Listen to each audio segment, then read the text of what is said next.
While the immediate post-Civil War period was characterized by widespread bitterness in both North and South, there was a significant number of people who promoted sectional reconciliation through a variety of mediums. These included speeches by politicians, the publication of songs, memorialization of fallen soldiers on both sides, and advertisements in popular culture venues such as sports. In the South, early support among some ex-Confederates for reconciliation shifted to resistance in response to radical Reconstruction, which provided the nucleus for the Lost Cause as a brand of post-war Southern nationalism. In the post-Reconstruction years, these different mediums overlapped through the North's embrace of the Lost Cause, Memorial Day's shift to commemorating all fallen American soldiers, the entrenchment of popular sports as an expression of national unity, and the Spanish-American War as a unifying conflict against a common foreign foe. The first image is an illustration entitled The Last Offer of Reconciliation in Remembrance of the President Lincoln by Henry Thomas in a lithograph by Kimmel and Forster. Published by Henry and W. M. Voigt in New York in 1865, sometime after Lincoln's assassination, the imagery conveys a highly sentimentalized portrait of sectional reconciliation, with Lincoln extending his hand to Jefferson Davis while pointing to the figure of Liberty enthroned in a small temple in the background, as Grant and Sherman nail the names of the Confederate states onto the pillars to symbolize their readmission to the Union. The reconciliationist message is further emphasized by the caption proclaiming that the door is open for all. The symbolism in this lithograph demonstrates that in spite of widespread Northern outrage following the Lincoln assassination, there were nonetheless many Northerners who sought to commemorate and fulfill Lincoln's vision of reconciliation, which contributed to his mythologization as the Union's savior who sought to heal the nation's wounds.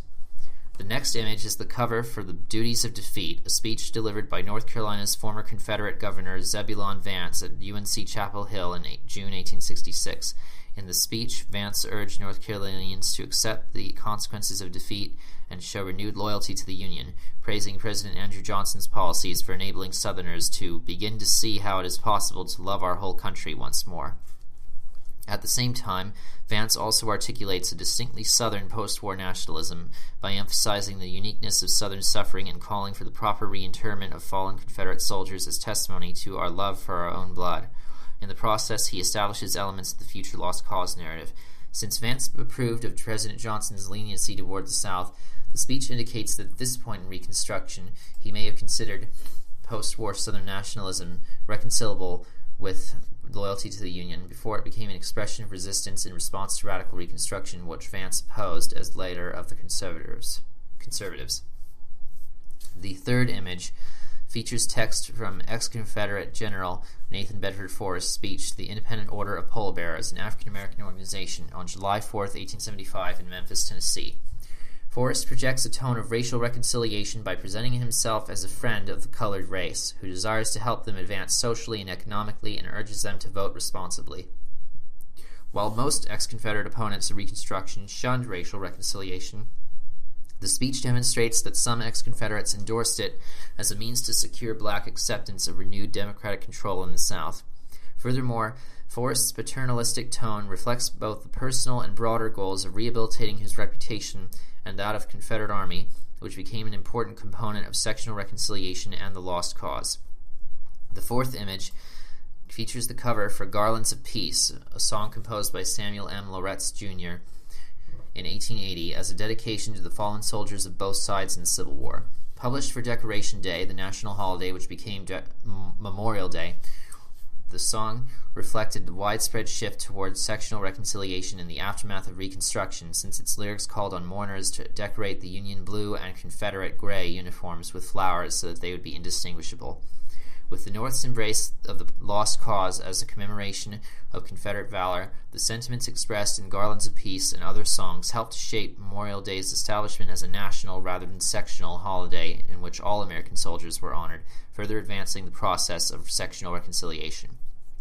The last two images both articulate Memorial Day's symbolism as an expression of national unity, since the first illustration, entitled Memorial Day 1899, Three Veterans Under One Flag, depicts a veteran of the Spanish-American War grasping hands with a Union and a Confederate veteran on either side. This imagery reflected the atmosphere of national unity that was promoted during and after the Spanish-American War, which propagandists portrayed as a decisive factor in bringing North and South together, since the post-Civil War generation born in both sections had the opportunity to fight under one flag against a common foreign enemy. The second illustration is entitled Memorial Day, One National Flag, One National Game, and published in 1913, expresses Memorial Day's intertwinement with popular sports since it depicts a Union and a Confederate veteran on their way to a doubleheader baseball game together. Having become popular on both sides during the Civil War, baseball quickly became established in the post-war period as the national pastime and was promoted as an expression of sectional reconciliation. Since Memorial Day came to serve the same purpose, its conflation with baseball and sports advertising strengthened the appeal of both as a unifying occasion. In summation, political rhetoric and popular culture played an important role in shaping sectional reconciliation during the post-Civil War period.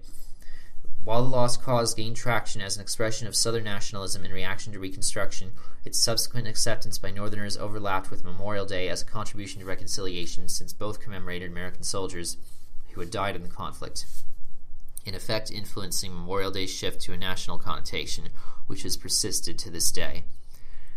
Popular sports in the Spanish-American War further advanced the cause of sectional reunion, since both were promoted as occasions for national unity, and their intertwinement with Memorial Day helped to enhance such symbolism. While these mediums excluded the persistent issues of race and civil rights, they are testimony to the power of popular media